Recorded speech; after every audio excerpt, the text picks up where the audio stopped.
With only $250 to my name, the world felt like it was crumbling around me. My Honda coughed its last breaths, a wheezing relic of better days, while my last landlord in Boise likely still hunted me for 3 months of unpaid rent. It was at Mel's Diner on North Arthur Avenue in Pocatello, Idaho, that I found salvation, or so I thought. Tucked behind the sugar dispenser, the handwritten flyer, its edges curled and stained with coffee, promised a lifeline. Night shift crew, McDonald's Yellowstone Avenue, $20 per hour, follow instructions exactly. The words glowed like gold against the grime of my desperation. At 27, I was a man running from mistakes that multiplied faster than I could count. Failed jobs, broken promises, a life unraveling at the seams. Pocatello felt like a place to vanish, to start anew, to rediscover what it meant to be human. I needed this job. The waiter, Earl, a man whose nameplate suggested he'd served coffee since the Carter administration, noticed my fixation on the flyer. His weathered hand trembled as he poured my coffee, rattling the pot. "That McDonald's gets funny after dark," he whispered, eyes darting toward the parking lot, as if expecting a specter to emerge from the fog. "Been that way for years. Good money, though, if you can stomach it." I shrugged it off. Bills don't pay themselves, and texted the number. How bad could flipping burgers in the dead of night be? The promise of $20 an hour, more than I'd earned in months of odd jobs and under-the-table gigs, drowned out Earl's warning. Little did I know, that decision would plunge me into a nightmare where survival hinged on rules etched in fear. The McDonald's on Yellowstone Avenue loomed like a relic of better times, its golden arches flickering against the October sky with the irregular rhythm of a dying heartbeat. Half the letters on the sign had burned out, leaving it a cryptic McDowell's. The asphalt around it cracked and pushing upward like fingers clawing from a grave. My Honda sputtered into a spot near the front doors, its engine exhaling one final tubercular cough before falling silent. The building, a time capsule from 1987, seemed abandoned to rot, brown brick walls streaked with years of weather, windows reflecting only darkness despite the lights within. The Play Place addition jutted out like a tumor, its plastic tubes and slides visible through grimy windows, twisting into shadows too deep for their space.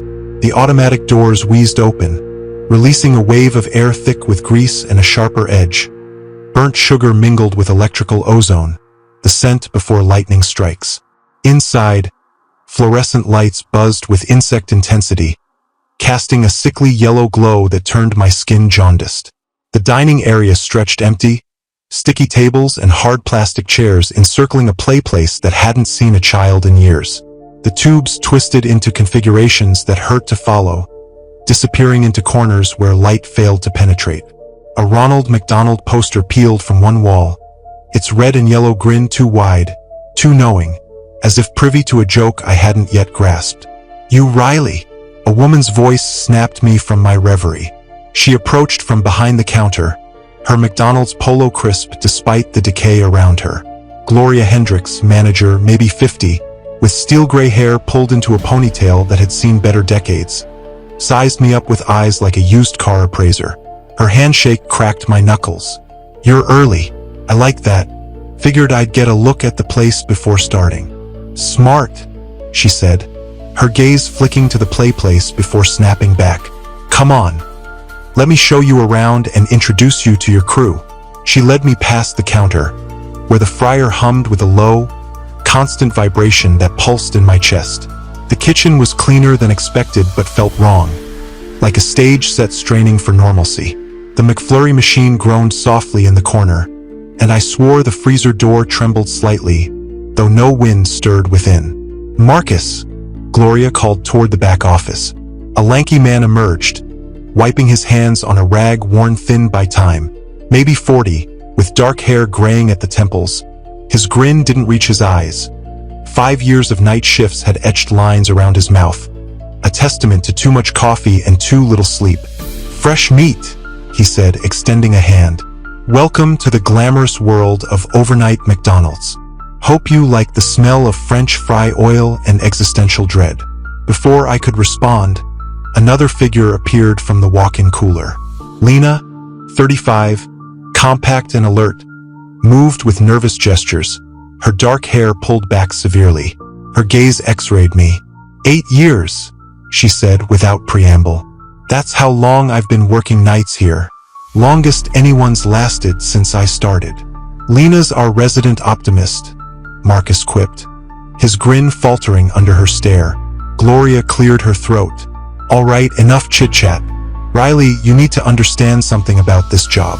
It's not like other McDonald's. We have specific procedures for the night shift, and they're not negotiable. She pulled a creased piece of paper from her pocket, unfolding it with the reverence of a sacred text. The header read night shift rules in faded black ink, followed by 5 numbered items written in different hands, as if added over time. Riley, these rules are why this place still stands, Gloria intoned, reading slowly like a preacher delivering scripture. Lock the drive-thru window from 1 to 2 a.m., no matter who knocks. If you hear footsteps in the place, count to 10 and stay out. Never serve a customer in a backward red cap. Offer free coffee and send them away.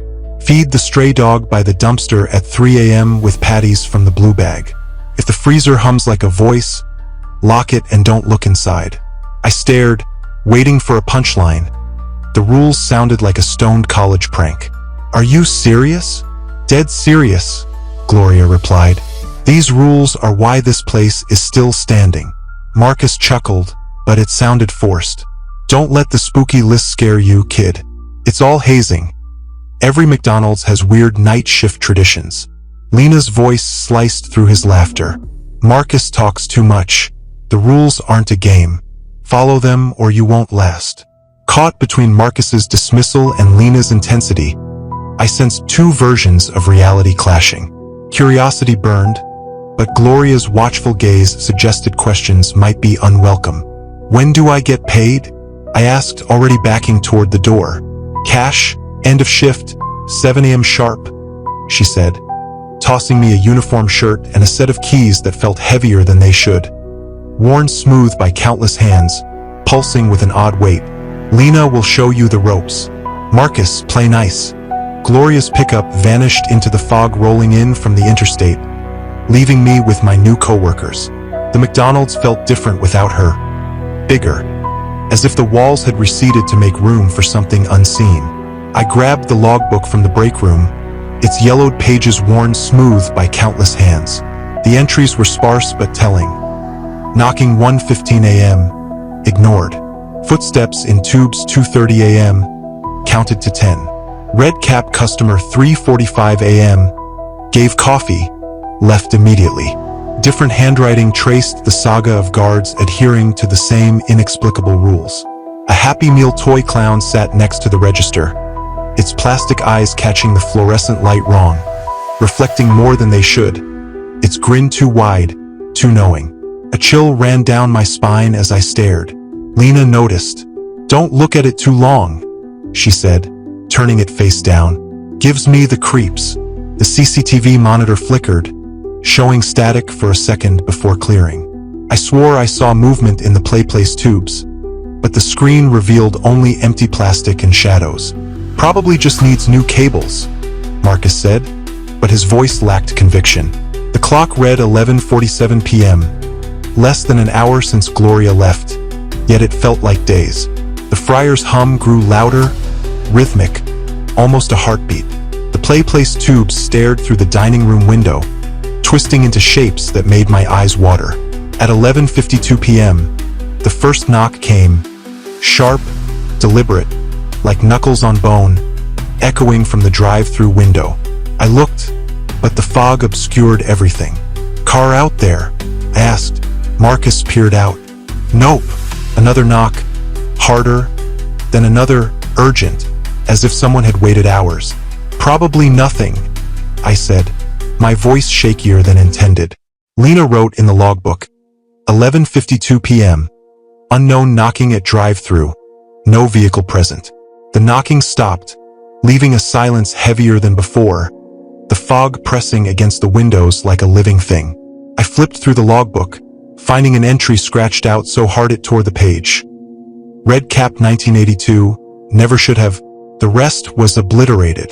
What happened in 1982? I asked. Marcus's rag froze. Nothing, just some old. Lena cut him off, her voice sharp. Questions like that get you in trouble. The tension crackled, and I realized I was ensnared in something larger. The McFlurry machine groaned, its casing vibrating slightly. The PlayPlace tubes bent into darker shapes, shadows pooling unnaturally. At 12:30 a.m., a trucker entered, baseball cap low, ordering a Big Mac and fries. He mumbled, "PlayPlace still gives me the creeps. Ever since that 82 thing." I perked up, but his eyes avoided mine, and Lena's glare silenced me. The clown toy was upright again, its smile wider. "Did you turn that back over?" I asked Marcus. "Nope," he said, paling. Lena snapped, "Don't touch it. Some things are better left alone." The next half hour crawled, the lights buzzing like angry wasps, the tubes bending when I looked away. At 1:05 a.m., the knocking resumed, louder, more insistent. "Let me in," a voice whispered. "I'm hungry." Marcus laughed, brittle. Some jerk pulling a prank. The voice grew clearer. "I'm so hungry, please." Lena logged it. 1:05 a.m., knocking at drive-thru, voice requesting entry, Rule 1 in effect. The knocking turned to scratches, deep and slow, gouges appearing in the glass. At 2 a.m., it stopped, the silence deafening. The gouges looked through the glass, yet it wasn't broken. "That wasn't just wind," I said. "It said hungry." Marcus trembled. "Probably a drunk." Lena snapped the logbook shut. "Write it down, and don't poke around." At 2:15 a.m., creaks came from the PlayPlace. Footsteps, deliberate, following a path. "You hear that?" I asked. Marcus lied. "Hear what?" The creaking stopped, the silence expectant. The clown's eyes reflected patterns that hurt to look at. At 2:30 a.m., the CCTV flickered, showing movement in the tubes. Then nothing. The fryer's hum shifted, rhythmic, whispering my name. "Riley, Riley, Riley." Lena froze, staring at the PlayPlace. "It's early tonight," she whispered. The tubes pulsed, the arches flickering red. Footsteps clattered, heavy, getting closer. Lena counted to 10, her voice tight, and the tapping stopped. At 3:30 a.m., the freezer hummed, melodic, like a voice. "Riley, come here." Rule 5 screamed in my mind, but curiosity won. I cracked the door, a shadowy hand brushing my face, burning and freezing. Lena slammed it shut, locking it. "You broke Rule 5. That thing's been here since 82, hunting." The CCTV showed a red-capped figure crawling through the tubes, its eyes black holes. "What is that thing?" I asked. Lena's voice weighed with secrets. Back in 1982, a manager named Dave served a red-cap customer. The PlayPlace changed that night. At 3 a.m., I fed the stray dog, its red eyes snarling at the PlayPlace. Inside, the fryer chanted my name, the tubes breathing. At 4 a.m., a man in a backward red cap entered, his gait shambling, teeth black and pointed. Rule 3 flashed. "Offer coffee, send away." His touch was ice cold. He sat facing the PlayPlace, smiling. The door rattled violently, the tubes buckling. "It's trying to get out," Marcus whispered. The man entered the PlayPlace, and footsteps thundered closer. At 4:30 a.m., lights strobed, the fryer roared, the tubes writhed. The clown spun, the poster fell, its grin stretching. "We need to get out," Marcus said. "Can't," Lena replied. "Leaving breaks the rules." At 5 a.m., the CCTV showed the red cap thing, its limbs bending wrong, grinning with broken teeth. "Riley, come play with me," it echoed. Marcus lunged to feed it, but Lena stopped him. I scattered blue bag patties, and it shrieked, retreating. At 5:30 a.m., the chaos subsided. At 6 a.m., sunlight broke the spell. A morning worker arrived, oblivious. "Quiet night," I lied, taking my pay and fleeing. A week later, a clown toy appeared in my bag, whispering my name. The McDonald's curse follows. Have you the nerve to face such nocturnal terrors? Or does the thought of unseen hunger chill your resolve? Consider if this tale of dread suits your appetite for the macabre.